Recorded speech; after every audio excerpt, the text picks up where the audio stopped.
हमें गुरुदेव भगवान ने कथा सुनाई एक ताऊ की। ताऊ एक औरत थी, उसका पति मर गया, उसके 2 लड़के थे जवान।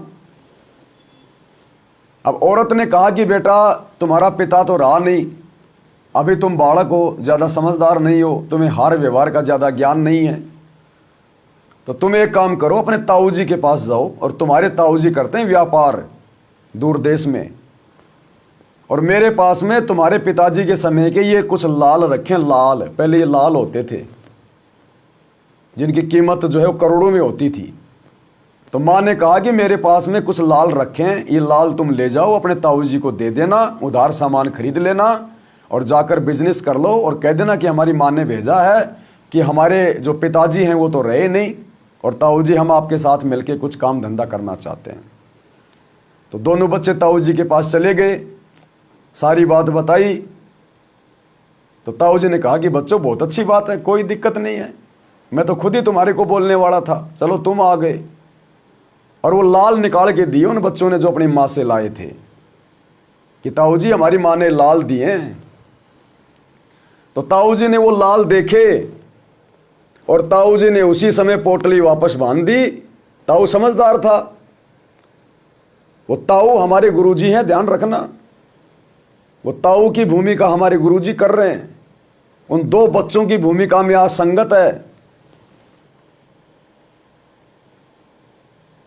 अब ताऊ ने वो पोटली वापस बांध दी और कहा बेटा अपनी माँ को दे दो, अभी हमें इसकी जरूरत नहीं है, मेरी उधार बहुत चलती है, जब जरूरत होगी तब ले लेंगे। दोनों बच्चे गए, माँ के पास लाल रख के वापस आ गए और ताऊ के साथ व्यापार करने के लिए चले गए। काफी दिन हो गए। एक दिन ताऊ ने कहा कि बच्चों ये लाल ले जाओ, लाल है, और सेठ जी के पास जाओ, उधार बहुत ज्यादा हो गई है, सेठ जी को ये लाल दे के आ जाओ, उधार चुकती करके आओ।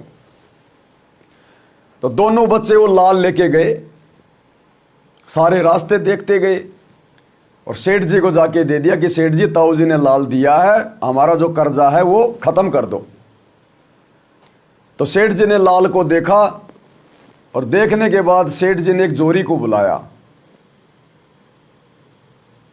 जैसे आजकल कोई आदमी 1000 का 2000 का नोट अगर नहीं पहचान पाता कि नकली ना हो, तो किसी दूसरे जानकार को बुलाता कि जरा चेक करना, वो चेक करके बताता नकली है या असली है ऊपर नीचे देख के। तो सेठ जी ने जोरी को बुलाया, जोरी ने उसको देखा और कहा कि ये तो नकली है, ये तो लालड़ी है, लालड़ी, ये लाल नहीं है, लाल तो 9 करोड़ का होता है, 9 करोड़ का, ये तो लालड़ी है, एक रुपए की भी नहीं है। और सेठ जी ने कहा कि तुम्हारा ताऊ जी धोखेबाज हो गया, तुम्हारा ताऊ धोखेबाज हो गया, लालड़ी को लाल बता के भेज रहा है, मेरे को ठगना चाहता है। उस सेठ ने उस लालड़ी को यूं फेंक के मारा गलियारे में। अब दोनों बच्चों ने उसको उठाया और देखा ढंग से, तो उनको पता चल गया कि लाल क्या है, लालड़ी क्या है। दोनों ताऊ जी के पास आए और कहा कि ताऊ जी ऐसी ऐसी बात है। वो सेठ तो नाराज हो गया, हमारे लाल को फेंक के मारा उसने और बोला ये तो लालड़ी है, लाल तो 9 करोड़ का होता है, ये तो 1 रुपए की भी नहीं, तुम्हारा ताऊ धोखेबाज है। तो ताऊ तो समझदार था, ताऊ ने तो जानबूझ के वो लालड़ी दी थी, वो बच्चों से परख करवाना चाहता था। तो फिर ताऊ ने कहा हो मेरे से गलती हो गई भाई, धोखा हो गया, अरे मैंने ये लाल की जगह तुम्हें लालड़ी दे दी, ये ले जाओ लाल, ये है लाल ये। फिर बच्चों ने वो लाल हाथ में लिया, फिर देखा तो पहले वो लालड़ी देख चुके थे, अब ताऊ ने लाल दे दिया। तो बच्चों को पहचान हो गई कि लाल क्या होता है, लालड़ी क्या होती है। दोनों वापस गए सेठ के पास, बोला ताऊ जी बोला सेठ जी हमारे ताऊ जी के धोखा लग गया था, हमारे ताऊ जी ऐसे इंसान नहीं है, देखो अब की बार ये लाल दिया है। तो सेठ ने फिर जोरी को बुलाया और जोरी ने कहा कि हाँ भाई ये पक्का लाल है। तो फिर सेठ ने कहा देखो ये होता लाल, ले आए लालड़ी, ये होता है लाल, ये है 9 करोड़ का। बच्चे अपना चले गए वापस ताऊ जी के पास।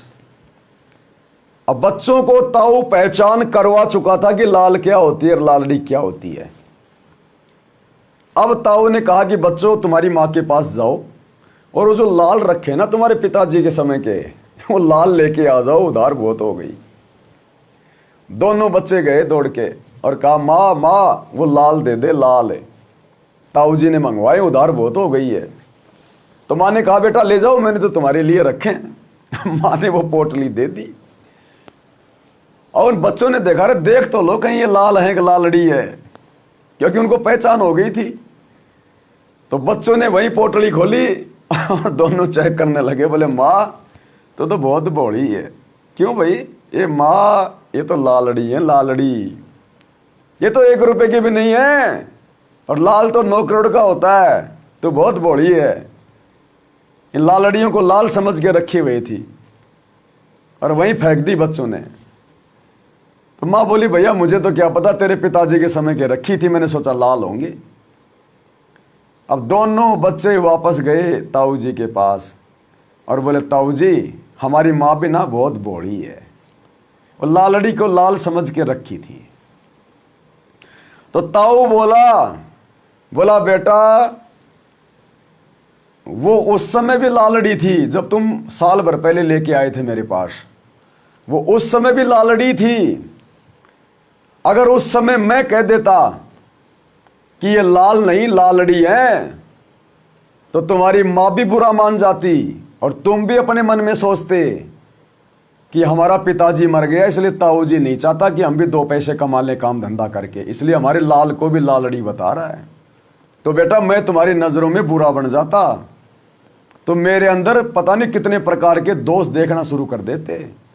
इसलिए बच्चों अब मैंने तुमको खुद पहचान करवा दी कि लाल क्या होता है, लालड़ी क्या होती है, तुम खुद ही परख कर लो। तो इसी प्रकार हमारे गुरुदेव भगवान सतगुरु रामपाल जी परमात्मा ये तो शुरू से ही जानते थे कि मेरे बेटे कैसे हैं, मेरी बेटियां कैसी हैं, मेरी पत्नी कैसी है, मेरा भाई कैसा है। और 24 घंटे मेरे साथ में जो एक कोऑर्डिनेटर रहते हैं जिनको संगत बहुत बड़ा भगत समझती है, सारनामी फलाना दिखना, गुरुजी तो पहले ही जानते थे कि क्या इनका व्यवहार है, क्या इनका चरित्र है, क्या इनका नेचर है, आगे चल के ये क्या करेंगे और क्या नहीं करेंगे। लेकिन आप और हम उस समय उन बच्चों की तरह नादान थे, हमें नहीं पता था कि भगत क्या होता है, भगत क्या होता है, लाल क्या होती है, लालड़ी क्या होती है। हम तो गुरुजी के परिवार को उस समय देख देख के आश्रमों में बड़े बड़े कोऑर्डिनेटरों को जो गुरुजी के साथ में बंदूक लेके चलते थे, उनको देख देख के हम तो ये सोचते थे 1 नंबर के लाल है भाई, 1 नंबर के भाई भगत हैं तो ऐसे भाई। अब उस समय यदि गुरुजी कुछ कह देता अपने परिवार के बारे में, उन भक्तों के बारे में, उनके कुकर्मों के बारे में कि वो कितना गुरु की आज्ञा में चल रहे थे, कितना गुरु को परमात्मा मानते थे, कितना वो मर्यादा में थे, तो आप और हम अपने गुरुजी की बातों पर भी यकीन नहीं कर पाते उस समय, क्योंकि हमारी बुद्धि कमजोर थी और हम उन लोगों को देख देख के 1 नंबर का भगत मान रहे थे। अगर शुरुआत में जब वो बच्चे लाल लेके आए, अगर वो ताऊ कह देता कि बेटा ये लालड़ी है, वो बच्चे स्वीकार नहीं करते। वो ये सोचते कि ताऊ जी जानबूझ के, ताऊ जी नहीं चाहते कि हम भी 2 पैसे कमा ले धंधा करके, हमारे लाल को भी लालड़ी बता रहा है। तो उस समय यदि गुरुजी वो बातें बता देते तो गुरुजी का परिवार भी नाराज, उन बच्चों की माँ भी नाराज और वो बच्चे भी नाराज हो जाते, यानी आज संगत भी नाराज हो जाती, गुरुजी के वचन को स्वीकार नहीं कर पाती। और नाम लेने के बाद अगर गुरुजी के वचन में दोष देख लिया तो फिर हम भक्ति से दूर हो जाते। तो परमात्मा ने समय का इंतजार किया कि आने दो वो समय, उससे पहले मैं मेरे बच्चों को इस ज्ञान में इतना रंग दूंगा, और जब वो परीक्षा का समय आएगा, जब मैं इनको अपने से दूर करूंगा, हिसार जेल में जाके बैठूंगा, तो मेरे पीछे से इस ज्ञान को आधार बनाकर और मेरे परिवार के कुक्रम देखकर जो मनमानी हरकतें ये करेंगे, मेरे ज्ञान के विरुद्ध होकर जो गंदी राजनीति करेंगे, स्टेडियम बनाएंगे, आश्रम पे आश्रम खोलेंगे, धंधा बनाएंगे, हॉस्पिटल खोलेंगे, गुंडों के साथ बैठेंगे, आरक्षणों में बैठेंगे, दुनिया की धर्मशाला बनाएंगे, झूठा सामाजिक भाईचारा निभाएंगे, मेरे भक्तों का खून निकलवाएंगे, उस समय ये मेरे बच्चे खुद ही मेरे ज्ञान से पहचान कर लेंगे कि लाल क्या है और लालड़ी क्या है, मुझे बुरा ना बनना पड़े। तो भाई और बहनों, ये है वो सारी परीक्षा, वो सारा खेल। सतगुरु अपने ऊपर बुराई नहीं ले रहा। सतगुरु ने हमें ज्ञान दे दिया, क्योंकि सतलोक हमने जाना, सतगुरु ने नहीं जाना। सतगुरु तो एक रूप में सतलोक में बैठा हुआ है, उसका तो एक पैर सतलोक में, एक पैर धरती पे। सतलोक तो हमने जाना है, इसलिए परीक्षा हमारी होनी है। सही गलत की पहचान हमने करनी है। काल के जाल से हमने बचना है। सतगुरु तो बचा बचाया है।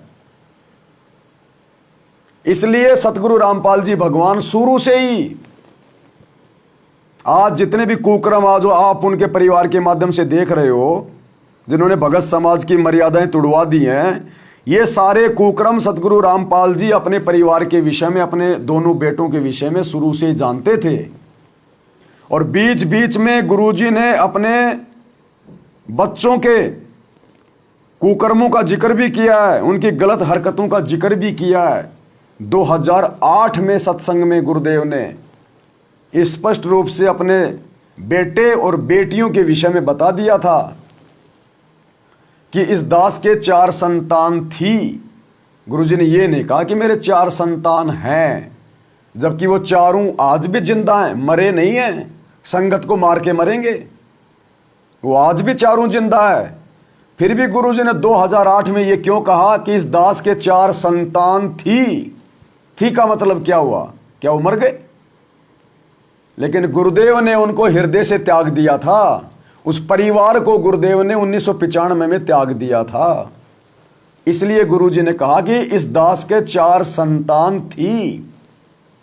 और आगे कहा, और मुझे अच्छे से पता है उनके व्यवहार का, उनके आचरण का, वो क्या करते, वो मेरी कितनी खातिरदारी करते, अर्थात मेरी कितनी इज्जत करते, वो आगे चल के मुझे कितना इज्जत देते, मुझे अच्छे से पता है उनका, उनके नेचर का, उनके स्वभाव का। ये बात 2008 में सतगुरु रामपाल जी ने अपनी दोनों बेटियों के विषय में और अपने दोनों बेटों के विषय में सार्वजनिक तौर पर सत्संग में कही है, जिसका वीडियो अभी आप देखने जा रहे हैं। और आज आपकी आंखों के सामने गुरुदेव के 2008 में किए गए वो वचन प्रफुल्लित हो रहे हैं। साध वचन पलटे नहीं, पलट जाए ब्रह्मांड। आज वही गुरुजी का परिवार, वही बेटे, वही बेटियां, क्योंकि बेटे कुकर्म कर रहे हैं, बेटियां चुपचाप हैं, कुछ नहीं बोल रही। जबकि बेटियां सही होती तो उनको विदुर की भूमिका निभानी चाहिए थी, खड़ा होके बोलना चाहिए था संगत में सबको कि भैया मेरे भाई जो कर रहे हैं वो गलत कर रहे हैं, मेरे बाप के ज्ञान के विरुद्ध कर रहे हैं। लेकिन बेटियां भी चुप है, भीष्म पितामह भी चुप है। भीष्म पितामह कौन? गुरुजी का भाई महेंद्र, वो भी चुप है। वो द्रोणाचार्य भी चुप है, ये कोऑर्डिनेटर भी चुप, सारे वो करण भी चुप है, गुरुजी की बेटियां भी चुप है, गुरुजी की औरत भी चुप है, क्योंकि सबको माया चाहिए, संगत जाओ बाढ़ में। तो 2008 में गुरुजी ने अपने 4 संतानों के लिए जो वचन कहे थे कि मुझे अच्छे से पता है क्या इनका आचार है, क्या इनका विचार है, और आगे चल के ये क्या मेरी खातिरदारी करते। तो आज आ गया वो समय जो गुरुदेव ने 2008 में भविष्यवाणी की थी अपने बच्चों के बारे में। आज आपकी आंखों के सामने आ रहे हैं उनके कुकर्म। उसी गुरु के परिवार ने, उन्हीं लड़कों ने, उसी भाई ने 2019 में कांग्रेस की गोद में संगत को बैठा के वोट डलवा के मर्यादा तोड़वाई। ये कुकर्म गुरुजी को 2008 में दिखाई दे रहे थे। 2024 में बीजेपी की गोद में संगत को बैठा दिया, सबकी मर्यादा तोड़वाई, नरेंद्र मोदी के रैलियों में धक्के खिलाए। ये कुकर्म गुरुजी को 2008 में अपने परिवार के दिखाई दे रहे थे। धनाना गांव में बैडमिंटन का स्टेडियम बनवा दिया, करोड़ों रुपया संगत का बर्बाद करवा दिया गया, मर्यादा तोड़वाई गई। ये कुकर्म गुरुजी को 2008 में दिखाई दे रहे थे। अपने धार्मिक धंधे के लिए आश्रमों पे आश्रम खोल दिए गए, भक्तों का अनमोल समय, उनकी समासें बर्बाद करवा दी गई, मजदूर बना बना के, जबकि गुरुजी ने तो घर घर आश्रम बना दिए। ये कुकर्म गुरुदेव को 2008 में दिखाई दे रहे थे। राजस्थान के गैंगस्टर आनंदपाल सिंह की सीबीआई जांच के समर्थन में संगत को बैठा दिया। 5 लाख रुपया चंदे के रूप में उस गुंडे की सीबीआई जांच के लिए राजपूत करणी सेना के अध्यक्ष सुखदेव सिंह गोगामेड़ी को दिए गए। ये कुकर्म गुरुदेव को 2008 में अपने परिवार के दिखाई दे रहे थे। हरियाणा के जाट आरक्षण में लाखों की संगत को जाटों के धरनों पर बैठा दिया गया। और करोड़ों रुपया चंदे के रूप में उन जाटों को दिए गए। ये कुकर्म गुरुदेव को 2008 में दिखाई दे रहा था। अयोध्या में जाकर भंडारा लगा दिया आन उपासकों के लिए। श्री राम जी के मंदिर का उद्घाटन हो रहा है, दुनिया उनको देखने आ रही है और इन्होंने वहां जाकर भंडारा लगा दिया। किस लिए भाई? तुम्हारे बाप के श्राद्ध थे क्या? अरे दुनिया किस लिए आ रही थी? पाखंड पूजा करने के लिए, आन उपासना करने के लिए। और तुमने उनके लिए भंडारा लगा दिया, तो तुमने पाखंड पूजा में सहयोग किया कि नहीं किया? तुमने आन उपासना में भंडारा किया कि नहीं किया? तुम अगर भंडारा करवाते रहोगे, सुविधा देते रहोगे, दुनिया पाखंड को क्यों छोड़ेगी? तो ये कुकर्म गुरुदेव को 2008 में अपने परिवार के दिखाई दे रहे थे। हरियाणा के गोहाना की जाटों की धर्मशाला का 5वां फ्लोर गुरुदेव के बड़े लड़के ने 1 करोड़ रुपए में बनवाया। संगत का पैसा, दान का पैसा। उस धर्मशाला में जाके उसके उद्घाटन पे भंडारा लगाया, अपने गले में माला डलवाई, औरों के गले में माला डाली। गुरुजी के लड़कों ने उद्घाटन किया, जबकि गुरुजी तो खुद के मकान का उद्घाटन करने के लिए भी मना करते हैं। तो 2008 में गुरुजी को अपने नालायक संतानों का ये कुकर्म दिखाई दे रहा था। इसलिए गुरुजी ने 2008 में कहा था कि इस दास के 4 संतान थी, यानी अब वो मेरे नहीं हैं, वो काल के हैं। और मुझे अच्छे से पता है क्या उनका व्यवहार है, क्या उनका चरित्र है, क्या वो मेरे लिए करते, आगे चल के क्या मेरी खातिरदारी करते। तो आज वर्तमान में क्या खातिरदारी कर रहे हैं? सिवाय गुरुजी की बदनामी के, सिवाय गुरुजी की आत्माओं की मर्यादा तोड़वाने के। तो अंतर्यामी ने 2008 में भविष्यवाणी कर दी थी। सुनिए ये छोटा सा सत्संग। इस दास के 4 संतान, 2 लड़के 2 लड़की थी। यदि ये दास उन्हीं में उलझ पुलझ रह जाता, अब मुझे पता है वह कितनी की खातिरदारी करें, खूब पता है मुझे वह क्या नेचर है उनका, कैसा उनका स्वभाव और क्या करते। अब परमात्मा के चरणों में आया हूं, मेरे लाखों चेले बेटा बेटी हो गए। अब एक को कहता हूं भाई जल लाना, 10 खड़े हो जाते हैं। ये क्या कारण है? क्योंकि मैंने परमात्मा की भक्ति का रटना लाई, और उस भक्ति की शक्ति से इन बच्चों में इतनी श्रद्धा बन गई। दोनों हाथों पर रखूं अपने गुरुदेव को, अपने पिता को। परमात्मा कहते हैं कुल खोए कुल होत है, कुल राखे कुल जा, राम निकल कुल भेंट ले, सब कुल रहा समाय। उनका कैसा उनका स्वभाव और क्या करते। अब परमात्मा के चरणों में आया हूं, मेरे लाखों चेले बेटा बेटी हो गए। अब एक को कहता हूं। सुन लिया?